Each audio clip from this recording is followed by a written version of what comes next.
Are you looking for a relaxing beach paradise? Well, Anna Maria Island is a laid-back, charming Florida beach town where you will feel like you're disconnected from the rest of the world, but in a good way though. So today we're going to head over to Anna Maria Island and explore what makes this place such a great travel destination or even a great place to live in. My name is Katrin.pfitzenreiter. I'm a real estate agent here in Sarasota County. If you're new to my channel, this channel is all about Florida insights, destinations, and real estate. If you haven't subscribed, subscribe, and we're going to get right into this video.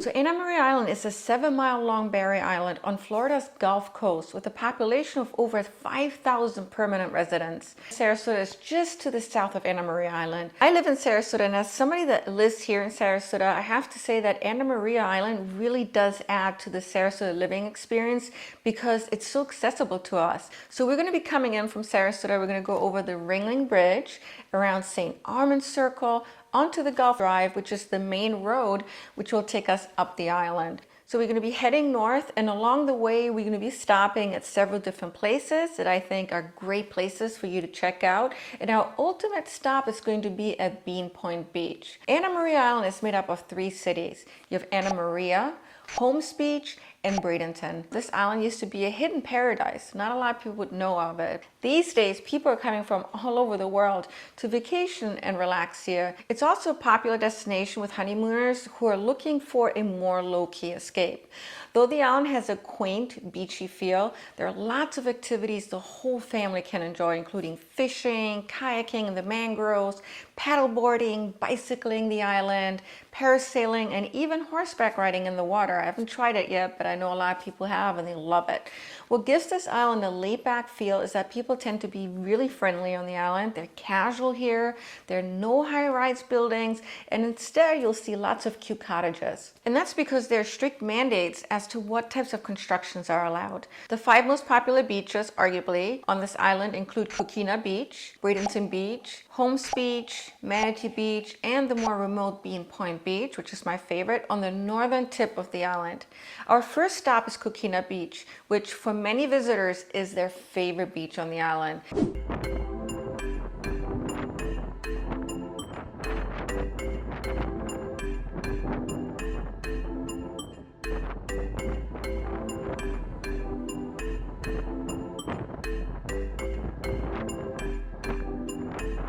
The beach is beautiful with lots of amenities, making this a perfect spot for the entire family. So the beach offers shaded areas with picnic tables, there's grills, volleyball courts, and a lifeguard tower. You can also enjoy the Coquina Market at the beach, which offers arts, crafts, and fresh produce. For the schedule, which is going to depend on the time of the year, it's probably best that you refer to this website here, which I also believe it has the best information for anything Anna Maria Island related.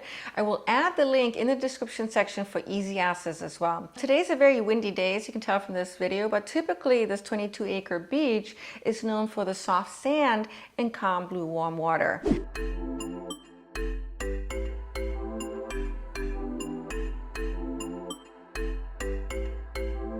There's a real community feel on this island. The residents that live here are very engaged and organize a lot of fairs and festivals throughout the year. Most of the essentials are right on the island, including grocery stores, restaurants, and bars. We're going to be heading over to Bridge Street, and we're going to stop for some lunch at a place called Bamboo Island Bar, but there are plenty of other restaurants in this neighborhood here.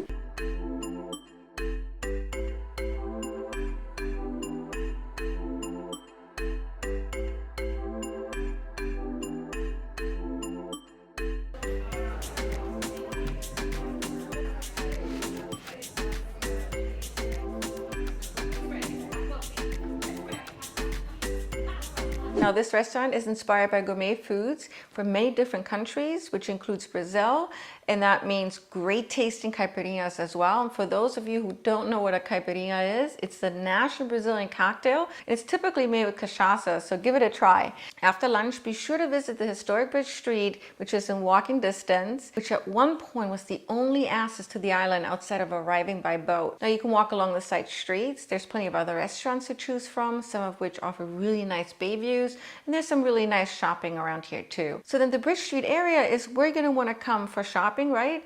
And also to experience different kinds of dining options. So now we're heading over to Bradenton Beach.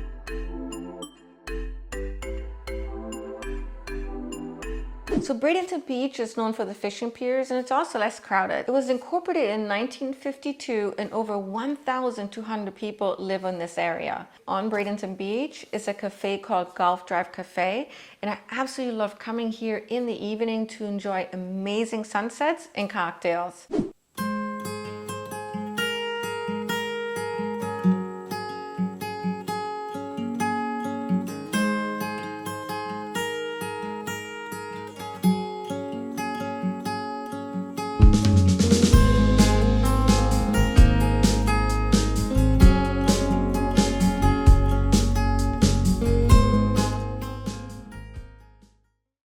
Another restaurant I recommend for seafood dining is the Sandbar Restaurant, which is further north. It's also one of the best beachfront restaurants on the island, offering outdoor dining options with beautiful sunset views. We're now at the Anna Maria City Pier, which is a must visit for the scenic views. If you like fishing, you can do that here. There's also a restaurant towards the end of the pier called City Pier Grill and Bait Store. This pier was first built in 1911 and it's now one of the most visited places on the island. It was actually severely damaged during Hurricane Irma in 2017, and after 3 years of restoration was back open in 2020, so 2 years ago.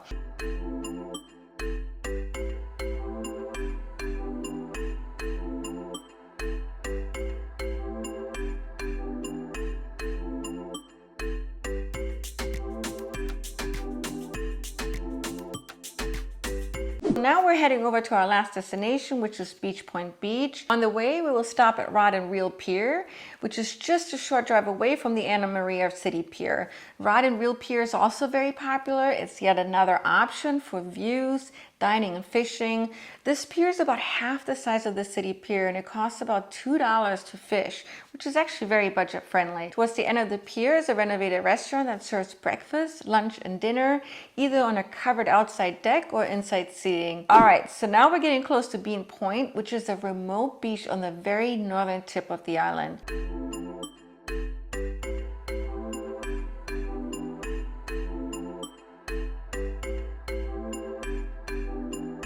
What you need to know is that there's no official parking lot to access the beach. So instead, you're going to need to find parking in the neighborhood, but make sure it's legal parking because they're very easy to give out tickets here. Also, there are no bathroom facilities on the beach. Now, Bean Point is named after George Emerson Bean, which was the first resident on Anna Maria Island who arrived in 1892.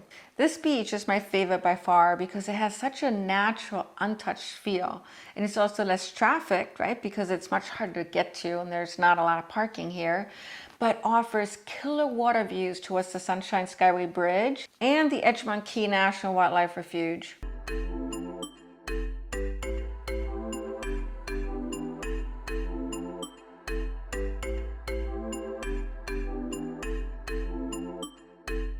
So Anna Maria Island is truly one of a kind in Florida. You may wonder, how much does real estate on the island cost? Directionally speaking, a single family home will go from about $1 million and way up. And condos from about $600,000 and up, and that's a small condo.